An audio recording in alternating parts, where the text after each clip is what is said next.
오늘 제목은 영적 기준비, 바빠도 힘들어도 슬퍼도 기도 먼저. 기도는 씨앗과 같습니다. 씨앗은 대체로 작습니다. 그러나 씨앗을 뿌려야 열매를 거둘 수 있죠. 아주 울창한 숲도 작은 씨앗에서부터 시작되었습니다. 씨앗은 아주 작기 때문에 처음에는 씨앗을 별것 아닌 것처럼 여기고 무시할 수 있습니다. 그러나 씨앗이 없으면 나무와 열매를 볼 수 없습니다. 우리가 기도하는 것, 성도가 기도하는 것은 씨를 뿌리는 것과 같습니다. 기도의 씨앗이 심겨진 곳에 하나님의 역사가 일어납니다. 이건 하나님이 우리에게 주신 법칙입니다. 제가 만나는 사람들 중에 신앙을 가진 사람이라면 제가 강조하고 또 강조하는 게 있죠. 기도하고 있습니까? 라는 질문입니다.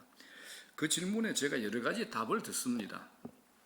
가장 많이 듣는 대답이 기도를 제가 제대로 하지 못하고 있습니다 라는 고백에 답을 듣는 겁니다. 자, 그러면 왜 기도 생활을 제대로 하지 못하고 있습니까? 라는 질문에 여러 가지 답변이 있지만 정리해보면 대체로 자기 관리 부족이라고, 자기 관리가 부족하다고 그렇게 얘기를 합니다. 운동을 제대로 하고 있지 않는 이유처럼, 꺼내야 할 것을 멈추지 못하는 절제의 부족처럼 이제 기도하지 못하는 이유에 대해서 여러 가지 이제 답변을 내놓습니다. 그런데 여러분, 저는 생각이 다릅니다. 물론 기도하지 못하는 것이 자기 관리 부족 때문이라는 이유가 있을 수 있습니다. 기도가 자기 의지와 자기 관리만으로는 해결할 수 없는 문제임을 인정할 수도 있습니다. 그러나 본질적으로 생각해 보면 우리가 기도하지 않는 가장 정직하고도 솔직한 이유는 뭐냐? 기도를 했더니 별 소용이 없다. 기도를 하나 안 하나 별반 다를 것이 없다 라고 생각하기 때문이라고 저는 그렇게 봅니다. 정직하게 여러분들의 생각은 어떻습니까? 우리가 자주 그렇게 생각하고 있지 않습니까? 단지 말을 못하고 안 할 뿐이라서 그렇지. 그러죠. 여러분들 정부에서 재난지원금 준다고 할 때 확신을 가지고 담대하고 달라게 하지 않습니까? 그죠? 담대하게. 안 주면 난리가 나죠. 그죠? 그런데 하나님께서 주신다고 하는데 기도는 어떻습니까? 이런 생각을 하게 되는 과정이 있는 것 같습니다. 우리가 기도하면 이루어질 때가 있습니다. 첫 번째, 너무 좋죠. 두 번째, 그런데 기도하는 것을 잊어버리고 살아가고 있는데 원하는 일이 이루어지는 겁니다. 이게 좋기는 하지만 여기서부터 기도가 꼭 필요하다라는 전제가 무너지기 시작합니다. 마지막, 열심히 기도하는데 아무런 변화가 나타나지 않을 때 있습니다. 이게 이제 최악의 경우죠. 그러다 보면 점점 이런 생각을 하게 됩니다. 내 기도와 환경의 변화 사이에 실질적으로 무슨 연관이 있는지 잘 모르겠어. 때로 하나님이 기도하지 않는 일을 들어주시고 정작 기도한 일은 들어주시지 않으니까 말이야.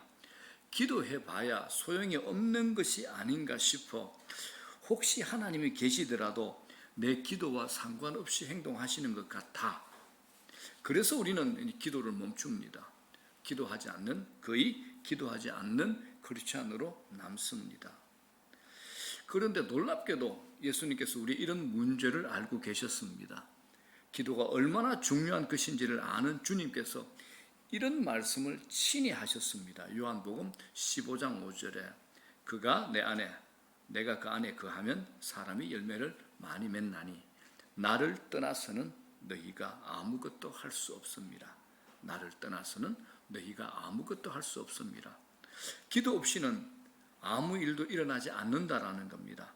아무 일도 할 수 없다. 아무것도 할 수 없다. 이 말은 영어 성경을 보게 되면 You can do nothing입니다. You can do nothing. 아무것도 할 수 없다. nothing입니다, 여러분.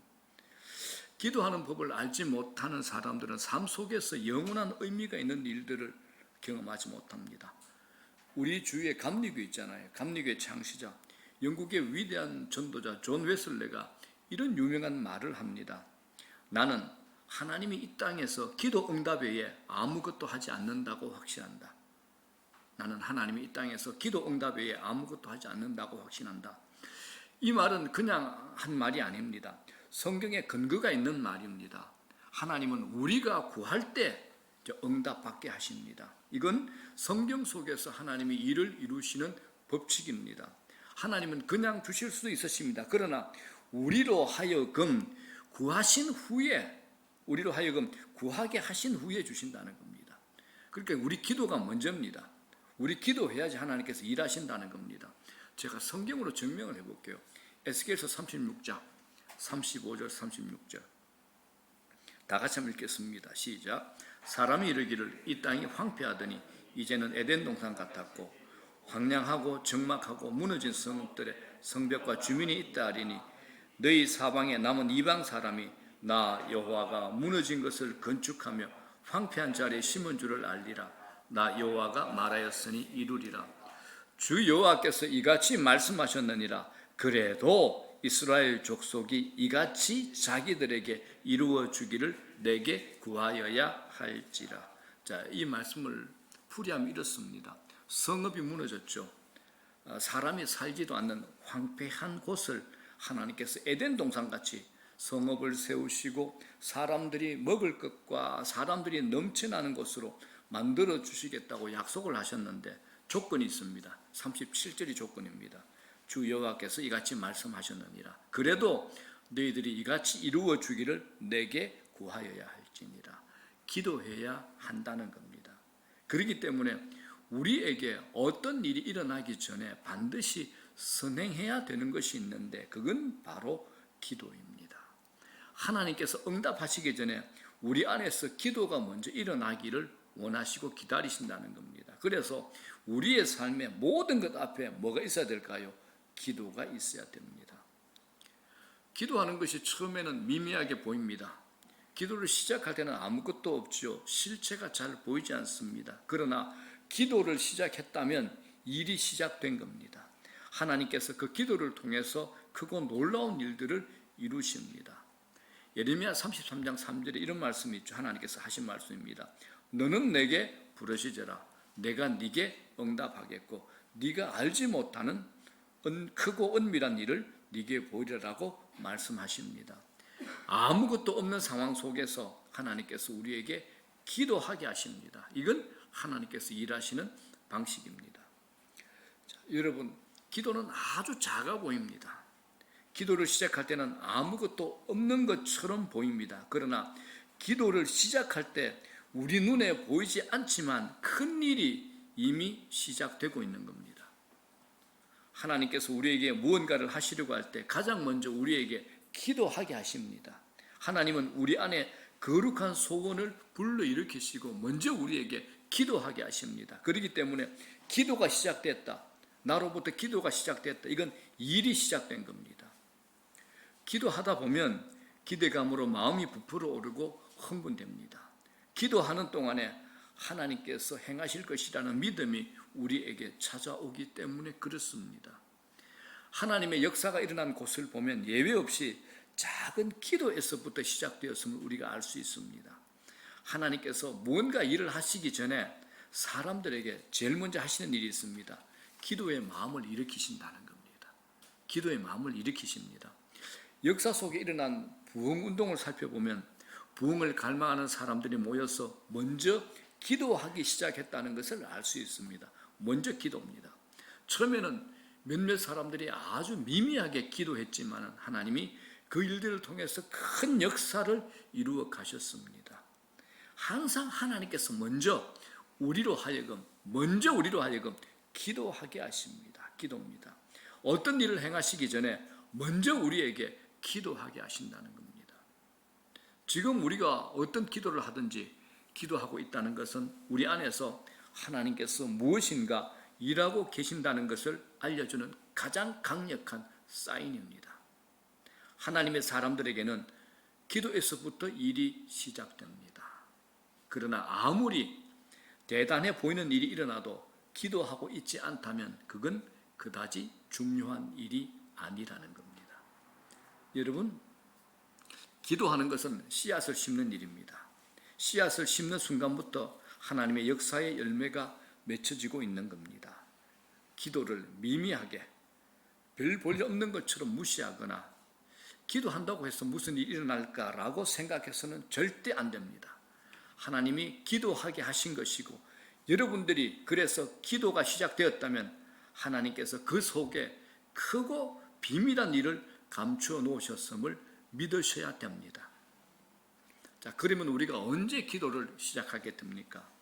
우리 안에 갈망이 일어나는 순간 우리가 기도하게 됩니다. 내 안에 기도의 갈망이 일어난다. 이건 기도의 출발점이죠. 다른 사람들은 전혀 갈망이 없는데 내 안에 기도하고 싶다는, 또 기도를 해야겠다는 갈망이 일어난다는 것은 하나님께서 그 사람에게 기도하라는 사인을 준 겁니다. 여러분, 갈망은 저절로 일어나지 않습니다. 기도에 대한 갈망의 출처가 하나님이십니다. 여러분들은 기도에 대한 갈망이 있습니까? 자, 성경으로 확인해 보겠습니다. 자, 빌립보서 2장 13절입니다. 다 같이 시작. 너희 안에서 행하시는 이는 하나님이시니 자기의 기쁘신 뜻을 위하여 너희에게 소원을 두고 행하게 하시나니 라고 기록되어 있습니다. 여기서 너희 안은 우리 마음 안, 우리 생각 안을 말합니다. 하나님은 우리의 마음과 생각 안에서 하나님의 기쁘신 뜻을 위하여 우리에게 소원을 두고 행하게 하십니다. 하나님은 먼저 우리 마음 안에서 역사하신다는 거죠. 자, 여러분들에게 묻고 싶습니다. 2022년 하나님께서 여러분 안에 주신 하나님의 기쁘신 뜻을 여러분은 받으셨습니까? 가지고 있습니까? 느껴지고 있습니까? 세상 사람들에게도 소원이 있고 열망이 있습니다. 그런데 세상 사람들은 열망하고 소원하는 것으로 끝이 납니다. 그러나 하나님께서는 하나님의 백성들에게 소원과 열망과 갈망을 가지고 뭘 하게 할까요? 기도하게 하십니다. 기도하게 하십니다. 우리로 하여금 가만히 있지 못하도록 끌어당기시고 우리 안에 강력한 소원이 일어나게 하시고 그 소원을 가지고 하나님 앞에 기도하게 하는 겁니다. 자, 우리가 이렇게 예배 드립니다. 또 말씀을 듣죠. 은혜를 받을 때 우리 안에 기대감이 생깁니다. 복음 안으로 발을 들여놓은 하나님의 백성들은 예배 시간에 말씀을 듣다가 마음에 기대감이 생기셔야 됩니다. 기대감, 소원, 강력한 열망이 생겨야 이게 정상입니다. 이게 은혜를 받을 때 일어나는 정상이 됩니다. 기도하는 가운데, 말씀을 듣는 가운데 갈망이 일어난다면 하나님께서 나를 통해서 무언가를 시작하신다는 사실을 믿으시기 바랍니다. 세상 사람들이 갈망하는 것, 갈망으로 끝납니다. 그러나 신자들은 갈망하는 순간 뭘 합니까? 기도의 씨앗을 심기 시작하는 겁니다. 사무엘서에 등장하는 기도의 여인 누굽니까? 한나죠. 한나의 기도는 갈망하는 기도의 가장 좋은 예가 됩니다. 한나에게는 자식이 없었습니다. 그것으로 하나님 앞에 간절히 기도한 여인이 한나입니다. 고대 사회에서 자식이 없다. 여자에게 매우 힘든 일입니다. 그런데 남편이 이 한나를 너무 사랑합니다. 남편 엘가나는 자기 아내 한나를 아주 사랑하고 아껴줍니다. 그런데 문제가 있죠. 엘가나, 자기 남편의 또 다른 둘째 부인 이 버닌나가 자식이 없다고 첫째 부인 한나를 무시하는 겁니다. 감정을 건드리고 예민하게 찌르고 분노가 치밀어 오르게 자극을 하는 겁니다. 자, 사무엘상 1장 6절 보십시오. 시작. 여호와께서 그에게 임신하지 못하게 하심으로 그의 적수인 버닌나가 그를 심히 격분하게 하여 괴롭게 하더라. 버닌나를 가리켜 뭐라 그럽니까? 한나의 적수라고 합니다. 한나를 매우 괴롭히는 원수 같은 상대였다는 것을 의미합니다. 자, 그러나 이 사실을 우리가 믿음으로 해석해 봅시다. 이렇게 해석할 수 있죠. 사실 버닌나는 누굽니까? 한나로 하여금 기도하게끔 하는 사람입니다. 그죠? 한나가 기도하지 않으면 안 되도록 만드는 사람이 누굽니까? 바로 버닌나입니다. 하나님께서 이 사람을 준비한 겁니다. 자, 그러면 여러분 생각해 보십시오. 여러분의 버닌나는 누굽니까? 여러분의 버닌나는 누굽니까? 저 인간. 정말 징글징글해. 버닌나입니다. 미워하시면 안 됩니다. 어떻게 해야 되죠? 저 인간이 나를 통해서 기도하게끔 만드는구나. 그죠? 버닌나입니다, 여러분. 기도하게 하는 사람입니다. 자, 이 말씀의 초반에 뭐가 되어 있습니까? 여호와께서 그에게 임신하지 못하게 하심으로라고 기록되어 있습니다. 제일 먼저는 하나님께서 한나에게 직접적인 원인을 제공하신 겁니다. 그리고 나서 버니나로 하여금 한나의 마음을 격분하도록 한 겁니다. 그러니 한나가 기도하지 않을 수가 없는 겁니다. 이것처럼 자신으로 하여금 기도하게 한 사람에게 감사할 필요도 없지만은, 굳이 미워하는 사람한테 감사할 필요까지 없지만 그를 미워할 필요도 없습니다. 한나의 기도는 마음의 격분함으로 인해서 시작됐습니다. 버니나가 한나를 격분시키지 않았다면, 한나에게 자식이 없는 아픔이 없었다면 한나는 이렇게 기도할 수 없었을 겁니다. 자, 10절을 보십시오. 자, 10절 시작. 한나가 마음이 괴로워서 여호와께 기도하고 통곡함이라고 기록되어 있습니다. 한나의 마음이 잘 표현되어 있습니다. 한나는 깊은 갈망을 가지고 있죠.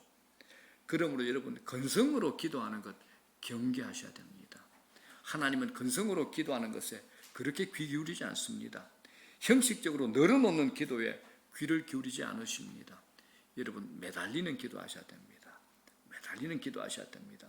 주시지 않으시면 물러서지 않겠다는 간절함을 가지고 기도하셔야 됩니다. 기도에서 간절함이 빠지면 그 기도 아니죠. 은혜를 받는 사람들에게 악착 같은 면이 있습니다. 이 시대에 은혜를 받는 것 결코 쉬운 일 아닙니다. 교회에 왔다고 해서 다 은혜 받는 것도 아닙니다. 악착 같은 면이 있어야 됩니다. 나는 꼭 은혜 받아야 한다라는 악착 같은 면이 있어야 된다라는 겁니다. 갈망은 아무에게나 주어지는 것 아닙니다. 그런 마음을 가진 자들을 통해서 하나님의 역사가 일어납니다. 그 갈망이 기도로 이어지게 하시고 그 기도가 하나님께 올려질 때 하나님이 위대한 역사를 행하시는 겁니다. 자, 그러면 하나님께서 우리에게 갈망의 마음을 주실 때 어떻게 기도해야 할까요? 자, 예수님께서 친히 우리에게 가르쳐 주신 두 가지 기도 방법을 제가 여러분들에게 제안합니다. 두 가지 방법입니다. 첫 번째, 기도할 때 뻔뻔스러울 정도로 대담하게 기도하셔야 됩니다. 뻔뻔스러울 정도로 대담하게. 자, 오늘 읽은 본문 누가복음 11장을 보면 제자들이 예수님에게 기도를 가르쳐 달라고 하는데 예수님께서 아주 재미있는 기도의 예를 말씀하십니다. 예수님 이런 얘기를 하죠. 한밤중에 친구를 찾아가서 이렇게 말하는 사람을 상상해 보라라고 하십니다. 이런 말이죠. 친구야, 내게 떡 3덩어리를 좀 구워줄 수 있겠나? 어떤 친구가 여행을 하다가 내게 찾아왔는데 내가 먹을 것이 없는 형편이니까 내게 떡 3덩이, 요새 말하면 빵 3덩이만 좀 구워줄 수 있겠나? 이 얘기입니다. 당시 상황이 2000년 전입니다. 24시간 편의점이나 여러분들이 좋아하는 배달의 민족도 없는 세상입니다. 거기다가 한밤중이죠. 말 그대로 모두가 잠든 깜깜한 밤입니다. 모두가 깊은 수면에 빠져들었는데 난데없이 친구가 나타나서 빵 3덩어리 구워달라는 겁니다. 자, 누가복음 11장 5절 6절입니다. 시작. 너희 중에 누가 벗이 있는데 밤중에 그에게 가서 말하기를 벗이여 떡 3덩이를 내게 구워달라. 내 벗이 유행 중에 내게 왔으나 내가 먹을 것이 없노라. 그래서 잠들어 있던 사람이 이렇게 대답합니다. 7절입니다. 시작. 그가 안에서 대답하이르되 나를 괴롭게 하지 말라. 문이 이미 닫혔고 아이들이 나와 함께 침실에 누웠으니 일어나 네게 줄 수가 없노라 하겠느냐. 자, 여기서 아이들이 나와 함께 침실에 누웠으니 이 부분을 놓치지 마십시오. 당시 대부분의 사람들은 방 한 칸짜리에 살았습니다. 온 가족이 하나의 방에서 잠자죠. 따라서 시끄럽게 문을 두드리면 아버지만 잠에서 깨어나는 것이 아니라 아이들까지 포함해서 온 가족이 깨어날 수밖에 없습니다. 자, 그러니 부모라면 극도로 짜증이 날 수밖에 없는 상황이라는 겁니다. 밖에서 문을 두드리는 남자를 벗이라고 말하지만 이미 두 사람의 우정은 살얼음판을 걷고 있는 겁니다. 거기다가 이 사람의 요구는 또 과합니다. 성경이 우리말로 떡이라고 하지만 빵이죠. 당시 빵 덩어리는 꽤 큽니다. 한 덩어리면 대식구가 하루 종일 먹고도 남을 정도인데, 그런데 이 사람은 빵을 몇 개요? 3덩어리 빌려달라고 합니다. 자, 이 사건을 여러분은 어떻게 생각하십니까? 이 사건은 우리의 판단이 중요한 것이 아니라 우리에게 무엇인가를 가르쳐 주기 위해서 말씀하시는 주님의 의도가 중요한 겁니다. 결론으로 이 이웃은 우정 때문에 잠자리에서 일어나지 않습니다. 하지만 예수님은 그 사람이 결국 일어난다라고 말씀합니다. 왜일까요? 그것은 문을 두드리는 그 남자의 간청함 때문입니다. 자, 8절 볼게요. 시작. 내가 너희에게 말하노니 비록 벗됨으로 인하여서는 일어나서 주지 아니할지라도 그 간청함을 인하여 일어나 그 요구대로 주리라. 자, 일부 성경에서는 이 간청함을 대담함 혹은 뻔뻔스러움으로 번역합니다. 이 사람은 한밤중에 친구의 집에 찾아가 문이 열릴 때까지 두드리는 뻔뻔함 덕분에 결국 빵을 얻을 수 있었습니다. 불이 꺼져 있어도 집안에 사람들이 있다는 것을 알기에 포기하지 않았습니다. 집안에 있는 사람들이 잠자기를 포기하고 일어나서 필요한 것을 주기 전까지는 밤새 문을 두드릴 참입니다. 자, 이 사건에 예수님이 우리에게 하시고 싶은 말씀, 가르치시고 싶은 말씀이 무엇일까요? 이 이야기는 기도에 관한 겁니다. 그래서 예수님께서 10절 말씀 이어서 이렇게 얘기하죠. 구하는 이마다 뭐요? 받을 것이요. 찾는 이는 찾아낼 것이요. 두드리는 이에게는 열릴 것이니라. 이 말씀입니다. 이 말씀의 의미는 분명합니다. 하나님은 물불 가리지 않고 뻔뻔하고도 대담하게 기도하는 사람에게 필요한 것을 주신다는 겁니다. 물불 가리지 않고 뻔뻔하고 대담하게 기도하는 겁니다. 그분을 귀찮게 할 만큼 뻔뻔하고도 대담한 사람에게 기꺼이 능력을 보여주신다는 겁니다. 이건 저의 말이 아닙니다. 예수님의 말씀입니다. 사랑하는 여러분, 먼저 뻔뻔스러울 정도로 대담하게 기도하고 구하십시오. 기도의 갈망이 일어날 때 점잖 빼지 마시고 우한 표정을 짓지 마시고 뻔뻔스럽고 대담하게 구하는 겁니다. 예수님께서 친히 우리에게 가르쳐 주신 기도의 방법입니다. 두 번째입니다. 절박하고 끈질기게 기도하는 겁니다. 자, 이 사건 뒤에 가게 되면 18장 가게 되면 예수님께서도 기도에 대해서 이렇게 설명합니다. 예수님께서 한 과부를 등장시켜서 우리에게 기도를 가르치십니다. 이렇게 하죠. 한 과부가 있었습니다. 이 과부는 자기 원수에 대해서 원한을 풀어주기를 한 재판관에게 청하고 있었습니다. 그런데 이 요청을 들은 사람은 하나님을 두려워하지 않고 사람을 무시하는 재판관이었습니다. 하나님도 무서워하지 않아요. 사람을 두려워하지 않는 그런 아주 막대먹은 재판관이었습니다. 자, 누가복음 18장 보겠습니다. 1절, 2절, 3절 시작. 어떤 도시에 하나님을 두려워하지 않고 사람을 무시하는 한 재판장이 있는데 그 도시에 한 과부가 있어 자주 그에게 가서 내 원수에 대한 나의 원한을 풀어주소서 하되 그가 얼마 동안 듣지 아니하다가 후에 속으로 생각하되 내가 하나님을 두려워하지 않고 사람을 무시하나. 자, 한 과부의 청원을 받고 있는 재판관은 하나님도 두려워하지 않고 사람을 무시하는 막대 먹은 재판관입니다. 이런 재판관이 과부에 대해서 결국 어떻게 반응하는가? 5절 보십시오. 시작. 이 과부가 나를 번거롭게 하니 내가 그 원한을 풀어주리라. 그렇지 않으면 늘 와서 나를 괴롭게 하리라 하였느니라. 자, 이 재판관이, 이 막대 먹은 재판관이, 고집센 재판관이 과부의 요청을 들어주는 이유는 단 한 가지. 이 과부가 나를 번거롭게 하니입니다. 이 이야기의 의미가 이해되십니까? 이 비유에 우리는 과부, 하나님은 재판관이십니다. 불의한 재판관을 하나님으로 비유하신 예수님의 목적이 있습니다. 불의하고 이기적인 재판관도 절박하고 끈질기게 요청하는 것을 들어주는데 하물며 세상의 완벽한 재판관이신 하나님, 우리의 머리카락 개수까지도 정확히 세시는 하나님 아버지께서는 자녀의 요청을 더 기꺼이 들어주시지 않겠느냐라는 것을 주님이 말씀하시는 겁니다. 여러분, 이 사건도 한번 새롭게 해석해 봅시다. 우리가 하는 기도의 효과가 없다고 생각하는 것은 우리가 너무 빨리 포기하기 때문이 아닐까요? 우리가 너무 빨리 포기하기 때문이 아닐까요? 하나님이 우리의 기도를 듣지 않으시는 것처럼 보이는 이유는 우리가 귀찮게 조르기를 기다리고 계시기 때문은 아닐까요?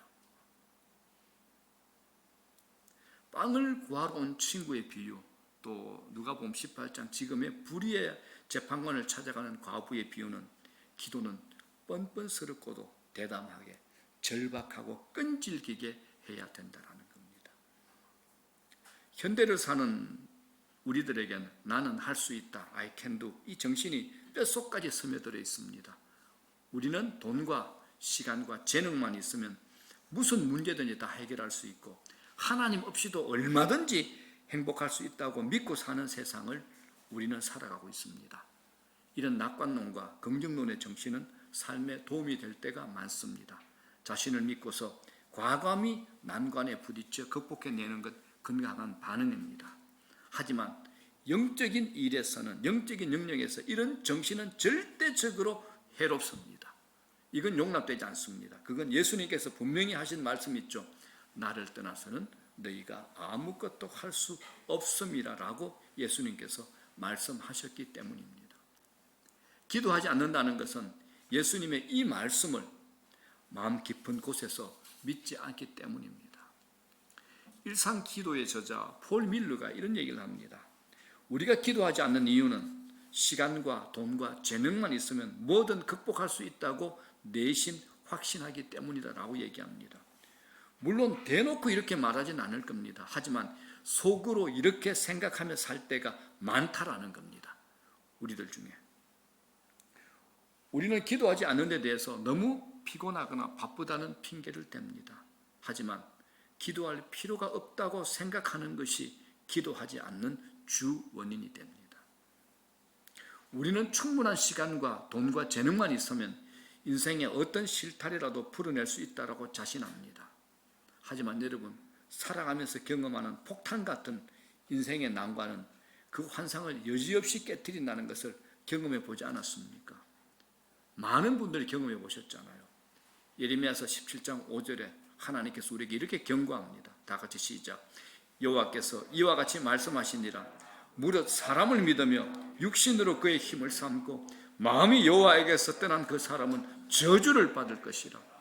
마음이 여호와 하나님에게서 떠난 사람, 하나님 없이도 잘 살 수 있다라고 계획하는 사람, 결국은 망할 것이라는 하나님의 무시무시한 경고가 됩니다. 여러분, 우리가 살아가면서 우리에게 제일 큰 문제가 뭔지 압니까? 내가 돈이 있고 재능과 시간이 있을 때 하나님 없이도 살아갈 수 있다는 자신감입니다. 우리에게 제일 큰 문제가 됩니다. 돈 있고 재능 있고 시간이 있을 때 하나님 없이도 살아갈 수 있다는 자신감, 우리의 제일 큰 문제가 될 겁니다. 이쯤에서 여러분들 마음속에 제게 하고 싶은 또 다른 질문이 한 가지일 겁니다. 하나님 아버지신데 왜 우리가 끈질기게 기도할 때까지 응답을 보류하실까라는 거잖아요. 한 번에 주시면 되지 않나? 왜 내가 꼭 지속적으로 끈질기게 기도해야 되는가? 어차피 주실 생각이라면 내가 처음 요청할 때, 내가 좀 힘들 때 빨리 주시면 좋지 않을까? 그렇지 않습니까, 여러분? 저도 이런 생각했습니다. 이 부분에 성경 전체가 우리에게 말하고 있는 것이 있습니다. 우리가 끈질기게 요청한다는 것은 하나님만을 의지한다는 뜻이 담겨 있기 때문에 그렇습니다. 하나님만을 의지한다는 겁니다. 다시 두 가지 사건 한번 떠올려봅시다. 먼저 친구의 집문을 두드린 남자는 포기하지 않았습니다. 포기하고 다른 곳으로 가지 않았습니다. 나 같으면 야, 친구가 너뿐인 줄 아냐? 날 도와줄 다른 놈도 많거든? 그렇게 말하고 다른 데 갈 겁니다. 여러분 그러지 않을 겁니까? 대부분 다 그렇게 합니다. 또 과부도 있습니다. 에이 더럽고 치사한 재판장 같으니라고. 치사해서 내가 다른 재판장 찾아간다. 그럴 거 아닙니까? 그런데 이 과부도 그러지 않았습니다. 우리 같으면 다른 친구나 다른 재판장을 찾아갔지만 그러나 그 두 사람은 그러지 않았습니다. 그들은 희망이 단 하나뿐임을 알았습니다. 희망이 단 하나뿐임을 알았습니다. 사랑하는 여러분, 끈질기게 기도한다는 것, 하나님에 대해 이와 똑같은 확신을 드러내는 겁니다. 하나님만이 저를 도울 수 있는 유일한 분이십니다. 저는 달리 의지할 곳이 없습니다. 하나님만이 유일한 제 소망이기 때문에 저는 이 기도의 자리에서 꿈쩍도 하지 않겠습니다. 이 확신입니다. 한두 번 기도하는 것으로 이런 확신을 증명해 볼 수 없습니다. 끈질긴 기도만이 그런 마음의 확신을 드러내므로써 하나님을 영화롭게 할 수 있지 않겠습니까? 바로 이것이 하나님이 끈질기 기도에 기뻐하시고 응답하시는 이유가 아닐겠습니까? 말씀 정리합니다. 사랑하는 여러분, 기도하고 또 기도했는데 아직 응답을 받지 못했다면 포기하지 말고 계속 기도하십시오. 기도를 해도 응답이 오지 않아 실망에 빠져 멈췄다고요? 다시 기도하십시오. 멈추지 말고 계속 기도하십시오. 저는 목회를 해오면서 마지막 순간에 응답을 받은 믿음의 사람들 정말 많이 봤습니다. 마지막 순간에 응답받은, 불가능해 보이는 것을 놓고 수년간 기도했는데 내내 응답이었다가 마지막 순간에 놀라운 변화가 찾아온 겁니다. 그들은 하나님만이 유일한 소망이심을 기도로 증명해 보셨습니다. 그리고 하나님은 그들의 기도에 응답하셨습니다. 이것이 하나님의 역사하시는 주된 방식입니다. 오늘의 설교 주제가 있죠. 바빠도 힘들어도 슬퍼도 기도 문제입니다. 바빠도 힘들어도 슬퍼도 기도 문제입니다. 우리의 유일한 희망과 목표는 한 분 하나님이시기 때문입니다. 우리 모두 뻔뻔스러울 정도로 대담하게 그리고 절박하고 끈질기게 기도합시다. 그래서 하나님의 응답의 역사를 경험하기를 주의 이름으로 축원합니다. 기도 응답, 기도의 역사, 이 영적 기념비 말입니다. 이 영적 기념비. 우리 함께 찬송.